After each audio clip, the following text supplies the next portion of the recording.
v. G, where a woman was forced into providing sexual services to somebody as part of her employment contract, right? That went to the employment tribunal, but the employment tribunal has decided that nobody can know who anyone is, all right? Now, that's quite serious. I spoke about that in Berlin. So there are various cases that are not yet in, I've just obviously put that slightly in the public domain by talking to you. There are various things going on that will get a demand from outside Parliament. But what I don't want to do is go off half-cock on anything. So if you take Robert Green's case, I don't want to talk about it and table a motion about Robert Green without having first got a copy of the court orders and understood the legal history for it. Because I know that something happened in the court, was it the Court of Protection, Court of Appeal last week? Yes. But I don't know what happened. Oh, well, I can brief you on all I know, but yeah, but the problem with it is, we could do it now, I don't mind that, but the problem is, unless I know that, I'm not going to table motions. I tabled a motion yesterday about a dam which is being built in India. I tabled a motion today about gene tech and 2 different medicines. In both of those cases, I know enough about the situation to know that I have evidence that what I'm saying is true, right? I like much that I have parliamentary privilege, which means I don't necessarily need as much evidence as you would for a libel case. I still like to have that evidence. I like to be certain that what I'm saying is true and have the evidence to say it, not to be cavalier about it and say, well, it doesn't matter. So that's why I don't want to say anything in parliamentary proceedings about it. Obviously, it worries me if someone's got a year for what is actually a freedom of speech issue. So you go back again to Ed Bauer and the demonstrators. He got 10 days for putting a banner up. Now, it was a process thing because he was part of UK Uncut. He demonstrated in, what was it, where was the shop in London? Harvey, no, it wasn't Harvey Nicks, was it? Fortnum and Mason, yeah. They've been demonstrating in Fortnum and Mason. Now, that was a bit impolite and rude. But because of that, because he was on bail, he didn't breach his bail condition. He was on bail, so they wouldn't give him another bail, even though he hadn't committed another criminal offence, if you see what I mean. But it's one of those things where it was all a bit marginal, and he ended up in jail for 10 days until I argued he should be released. So you got him out? So I got him out. Right. Yeah, I know, but that was a wrong imprisonment because he didn't actually commit a criminal offence in the first instance. So he shouldn't have actually been locked up overnight, and he shouldn't have been not given bail because he hadn't actually committed a criminal offence. But on the other hand, if you look at the actors in that, sort of the people doing things, the police, the magistrates, I'm not massively critical about them. I think it was what you get, a sort of institutional momentum where somebody makes a little mistake, and rather than fixing the little mistake, they make a big mistake. You see what I mean? But it comes back to the point that I don't want to say anything without the evidence. Yeah. Can I just ask you, you said the ministers can't intervene in judicial matters because of the 3 powers. Or should not do. Should not do. What about oversight of the law enforcement agencies? Because in the Holly Great case, a major part of the case, and the whole reason for the way it's escalated as it has, is that the Grampian police did not interview the witnesses. They're not supposed to, no, that's a question of judicial review. That's actually supposed to be done through judicial review. I write letters, but I'm a backbench member of Parliament, so I'm not constrained. If I was a frontbencher, even an opposition frontbencher, I'd have limits on what I can talk about. Because if you're an opposition frontbencher, you're only supposed to talk about your subject. Like a minister is only supposed to talk about their subject. They're not supposed to talk about other subjects. That's the way it works. Which is why you end up with like 100 people who are excluded from all that. So most of the people like Eric Pickles were very unhappy with what happened. In fact, the courts thought it was very wrong. He is the cabinet minister for local government. So you won't see him talking about anything else. Because that's the way the system works. And it doesn't matter how much pressure you put on. He's not going to say anything else. You're saying about law enforcement. Yes, it's about police dereliction of duty, failure of, Well, there's a way you have processes for challenging it. Yeah. So, again, it's Scotland. Because it's Scotland, I don't know the system as well as England. I know the system in England quite well. All police forces have a duty to investigate crime. Yeah. And if what evidence is in front of them, clear as Judicial review.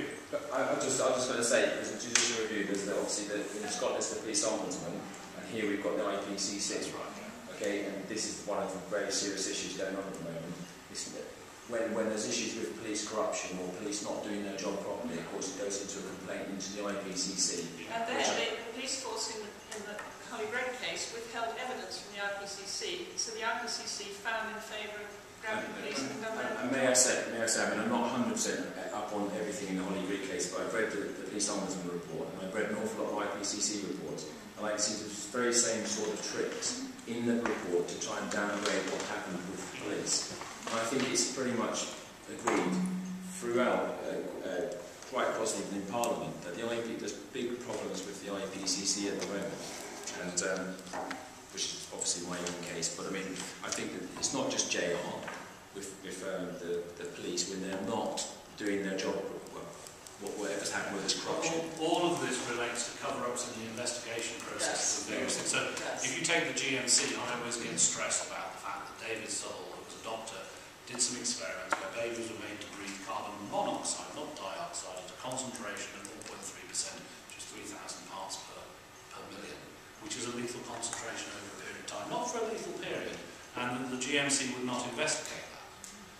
And so, you know, when you have, to me, there is an ethical question about how he managed to persuade any parents, having told them the truth, that he was going to ask their babies to breathe the lethal concentration of a gas for not a lethal period of time. How he managed to get their permission, even if there's an ethical question about whether you could ever give that permission. And the GMC refused to investigate. Now that always concerns me. And I have examples in the Court of Protection where it seems quite clear that houses have been stolen, right? And yet when you look through all the response from the regulators, it's a sort of cover-up. Yes. You know what I mean? Yes. As in, if I wanted to see what had happened, they say, oh, the money's gone to somebody, I'd like to see where the money's gone. Right? But they never say that. And again, it's a question of how you hold these processes to account. And I said this, I think, when was it today, at there was a meeting earlier today where I was talking about it. Yes, it was a meeting about petitions, actually, held by the Hansard Society. The point I was making is that there needs to be a willingness of the Parliament to look at individual cases, to hold the quis custodius ex custodius issue, right? Who guides the guardians. Yes. If Parliament isn't willing to look at what happens in some individual cases, which Parliament of course can do, Parliament is not prevented from doing that, it just generally doesn't, because otherwise it would get overloaded. But if it doesn't look at how the guardian systems have operated in some detail from time to time, then it allows this sort of complacency in the system where things that go wrong and then are not picked up. Keep going wrong. And keep going wrong. And it is, I think, getting worse and worse. The perception is it's getting worse and worse. But Parliament has to do it. And the point is to distinguish between Parliament and the government, you know. Oh, yes. I don't want to go into too much detail here, but I'd like to send, if it's possible, send you a case when you talk about evidence, perhaps Yeah, the problem with it, I've got enough cases which I've got evidence on. I'm looking at other ones, and I don't want you to do anything, but I'd like you to. yeah, I won't even look at it. You can't, but you haven't. But I haven't got time. I don't mind. You know, people fail to understand that the MPs are human beings.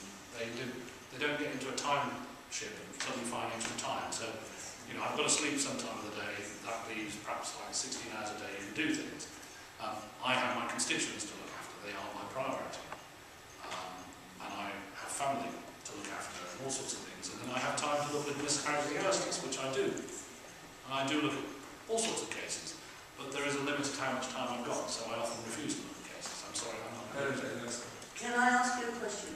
Yeah. David Davis, my MP. Yeah. All info I send to you, I know this happens. Yeah.